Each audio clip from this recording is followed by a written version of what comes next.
Assalamualaikum warahmatullahi wabarakatuh, sahabat yang dirahmati Allah. Nabi Isa alaihi salam adalah salah satu nabi yang wajib diimani seluruh umat Islam di dunia. Beliau diutus oleh Allah Subhanahu wa Ta'ala kepada Bani Israel karena kesesatan yang dilakukan oleh kaum tersebut sepeninggal Nabi Musa alaihi salam. Tidaklah sempurna iman seorang Muslim bila tidak mengimani keberadaan salah satu dari 25 nabi-nabi yang memiliki kemuliaan di sisi Allah Subhanahu wa Ta'ala. Pada akhir zaman, Nabi Isa alaihi salam akan kembali turun ke bumi untuk membunuh Dajjal, musuh umat Muslim yang paling ditakuti karena kehebatan fitnahnya. Nabi Isa akan datang kembali ke muka bumi demi menegakkan kebenaran serta memberi petunjuk jalan menuju keselamatan. Selain itu, ia juga membawa misi penting untuk membunuh Dajjal. Dajjal akan menyebarkan fitnah, kemudian berusaha menyesatkan umat manusia agar jauh dari jalan Allah. Tipu dayanya amatlah dahsyat sehingga yang baik akan terlihat buruk. Namun, tahukah Anda mengapa justru Nabi Isa alaihi salam yang ditugaskan Allah Subhanahu wa Ta'ala untuk membunuh Dajjal? Mengapa bukan Nabi Muhammad Shallallahu Alaihi Wasallam yang secara syariat sebagai junjungan seluruh umat Muslim di dunia? Sejatinya, hanya Allah SWT yang tahu alasan mengapa mengutus Nabi Isa untuk membunuh Dajjal. Tapi sebelum lanjut, jangan lupa klik tombol subscribe, like, komen, dan lonceng notifikasi sahabat untuk mendukung channel ini agar terus menyiarkan syiar Islam. Serta silakan tulis harapan sahabat di kolom komentar. Semoga semakin banyak yang mengaminkan, maka makin cepat terkabul. Membuktikan Nabi Isa masih hidup. Alasan pertama yaitu membuktikan bahwa Nabi Isa masih hidup. Bangsa Yahudi dan Nasrani percaya bahwa Nabi Isa dibunuh dan disalib oleh orang-orang Romawi. Namun, sebenarnya Allah Subhanahu wa Ta'ala menyelamatkannya dengan menggantikan peran Nabi Isa alaihissalam kepada orang yang wajahnya diserupakan dengan beliau. Sedangkan Nabi Isa alaihissalam sendiri diangkat ke langit atas izin Allah Subhanahu wa Ta'ala. Karena ucapan mereka orang Yahudi, sesungguhnya kami telah membunuh Al-Masih Isa putra Maryam, Rasul Allah. Padahal mereka tidak membunuhnya dan tidak pula menyalibnya, tetapi yang mereka bunuh ialah orang yang diserupakan dengan Isa. Ini sesuai dengan Al-Quran surat An-Nisa ayat 159 yang artinya, tidak ada seorang pun dari ahli kitab kecuali akan beriman kepadanya Isa sebelum kematiannya. Dan di hari kiamat nanti, Isa itu akan menjadi saksi terhadap mereka. Hal ini membuktikan bahwa tuduhan bahwa Nabi Isa telah disalib oleh kaum Yahudi adalah salah. Sebab selama ini kaum kafir mempercayai bahwa Nabi Isa sudah wafat. Sementara Allah menegaskan dalam firman-Nya bahwa Nabi Isa telah diangkat ke langit sebelum kaum Yahudi membunuhnya. Di hari akhir, Dajjal muncul dengan segala tipu dayanya, kemudian dibaiat oleh kaum Yahudi. Kaum Yahudi juga bersedia menjadi bala tentaranya dengan keinginan membalas dendam terhadap kaum muslimin. Kemudian Allah menurunkan Nabi Isa yang menurut mereka sudah mereka bunuh di masa lalu. Allah menolong Nabi Isa sehingga berhasil membunuh Dajjal dan mengalahkan bala tentaranya. Di masa itu, mereka sama sekali tidak bisa lolos. Bahkan jika ada seorang Yahudi yang bersembunyi di balik pohon, batu, atau dinding, maka benda-benda itu akan berseru, "Di sini ada orang Yahudi." Dekat dengan Nabi Muhammad. Salah satu nabi yang memiliki kedekatan khusus dengan Nabi Muhammad adalah Nabi Isa. Aku adalah manusia yang paling dekat dengan Isa bin Maryam. Antara zaman kami berdua tidak ada nabi yang memisahkan. Selain itu, Nabi Isa sendiri pernah berdoa kepada Allah Subhanahu wa Ta'ala untuk dijadikan umat Nabi Muhammad. Oleh sebab itu, Nabi Isa diturunkan ke bumi untuk menjadi umat Nabi Muhammad. Pasalnya, berita tentang keistimewaan Rasulullah Shallallahu Alaihi Wasallam memang sudah diketahui pada zaman Nabi Isa. Hal tersebut diterangkan di dalam Injil sesuai surat Al-Fath ayat 29. Nabi Muhammad adalah utusan Allah dan orang-orang yang bersama dengan dia bersikap keras terhadap orang-orang kafir yang bersikap memusuhi, tetapi berkasih sayang sesama mereka. Itu adalah sifat-sifat mereka yang diungkapkan dalam Taurat dan Injil. Yakni seperti benih yang mengeluarkan tunasnya, kemudian tunas itu makin kuat, lalu menjadi besar dan tumbuh di atas batangnya. Tanaman itu menyenangkan hati orang yang menanamnya. Keadaan mereka diumpamakan seperti itu. Karena Allah hendak membuat marah orang-orang kafir. Allah menjanjikan kepada orang-orang yang beriman dan mengerjakan kebajikan di antara mereka ampunan dan pahala yang besar. Nabi Isa alaihissalam kembali turun ke bumi diyakini akan menegaskan kebenaran dari ajaran Nabi Muhammad SAW. Tidak bisa dipungkiri bahwa saat ini banyak umat Nabi Isa yang tidak menerima ajaran Nabi Muhammad SAW. Padahal Nabi Isa alaihissalam merupakan pengikut dari Rasulullah SAW.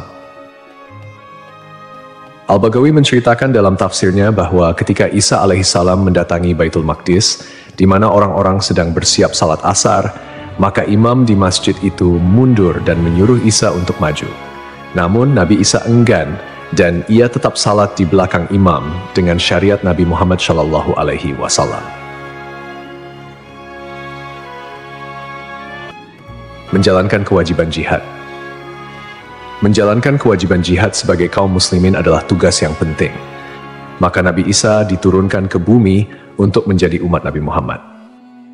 Keistimewaan Nabi Muhammad memang sudah diketahui sejak masa Nabi Isa dan diterangkan di dalam Injil sesuai surat Al-Fath ayat 29, yang artinya, Muhammad adalah utusan Allah dan orang-orang yang bersama dengan dia bersikap keras terhadap orang-orang kafir, tetapi berkasih sayang sesama mereka. Kamu melihat mereka ruku dan sujud mencari karunia Allah dan keridhaannya. Pada wajah mereka tampak tanda-tanda bekas sujud.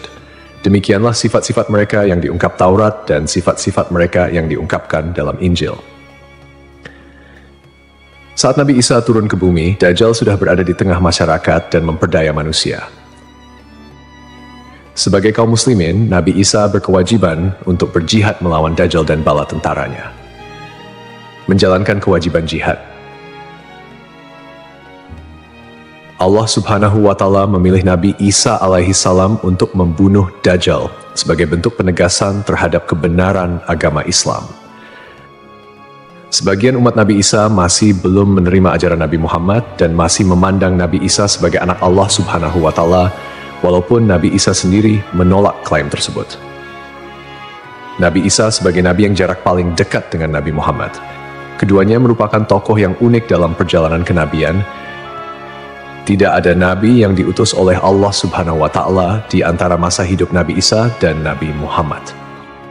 Oleh karena itu, Allah Subhanahu wa Ta'ala mengutus Nabi Isa untuk membunuh Dajjal dan menghapus seluruh agama selain Islam. Tujuannya agar umat Nabi Isa menyadari kesesatan pandangan mereka dan beriman kepada Allah Subhanahu wa Ta'ala serta Nabi Muhammad sebagai nabi terakhir.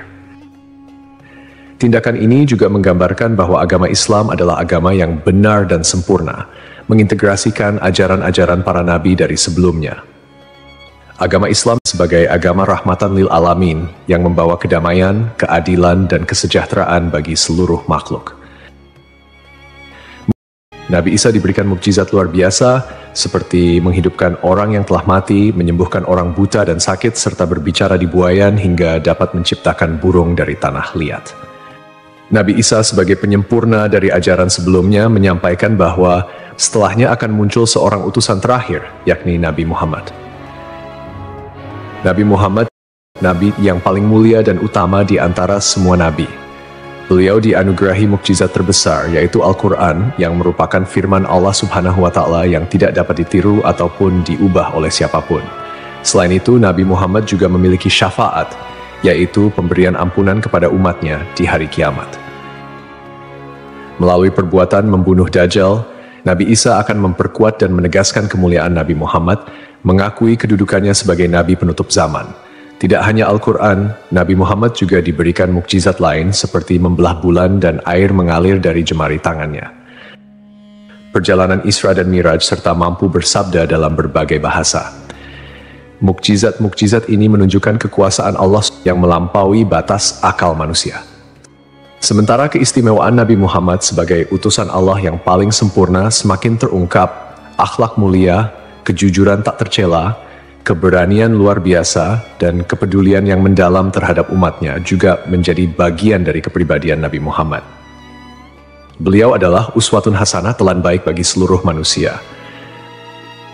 Hubungan dekat Nabi Isa dan Nabi Muhammad terlihat jelas, di mana Nabi Isa adalah nabi yang paling mendekati masa kenabian Nabi Muhammad tanpa ada nabi lain yang diutus oleh Allah antara keduanya.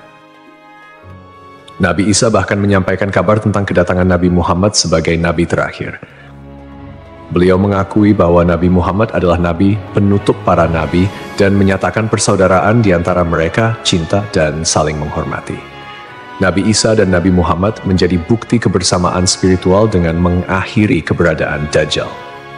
Nabi Isa secara simbolis menegaskan kemuliaan Nabi Muhammad dan menghormati sebagai nabi akhir zaman. Untuk dikembalikan ke tanah. Alasan selanjutnya, Nabi Isa alaihissalam akan dikembalikan ke bumi sesuai kodrat manusia yang tercipta dari tanah. Hal tersebut sebagaimana yang dijelaskan pada surah H ayat 5 yang artinya, dari bumi kami menciptakan kamu, dan kepadanya kami akan mengembalikan kamu, dan daripadanya pula kami akan mengeluarkan kamu pada kali yang lain. Nabi Isa alaihissalam diturunkan ke bumi juga menandakan bahwa ajalnya akan tiba. Setelah wafat, Nabi Isa alaihissalam akan dimakamkan di tanah suci, lalu dibangkitkan kembali bersama manusia lain di hari kebangkitan. Mengenai lokasi makam Nabi Isa alaihissalam, terdapat perbedaan pendapat di kalangan ulama. Sebagian ulama mengatakan lokasinya terletak di Bait al-Maqdis, dan sebagian lainnya mengatakan akan dimakamkan bersama Nabi Muhammad SAW. Sebagai muslim yang beriman, tidaklah pantas bagi kita untuk membanding-bandingkan siapa nabi yang lebih hebat, karena semua nabi yang diutus oleh Allah Subhanahu wa Ta'ala mempunyai tujuan yang sama, yaitu mengajak tauhid, mengagungkan kebesarannya. Nabi Isa alaihissalam selain ditugaskan Allah Subhanahu wa Ta'ala untuk membunuh Dajjal pada akhir zaman, ternyata beliau juga akan memiliki tugas dan maksud tertentu yang pada intinya adalah menegaskan ajaran yang dibawa oleh Nabi Muhammad SAW kepada seluruh manusia yang ada di dunia. Semoga kita semua bisa memetik pelajaran. Wallahu a'lam.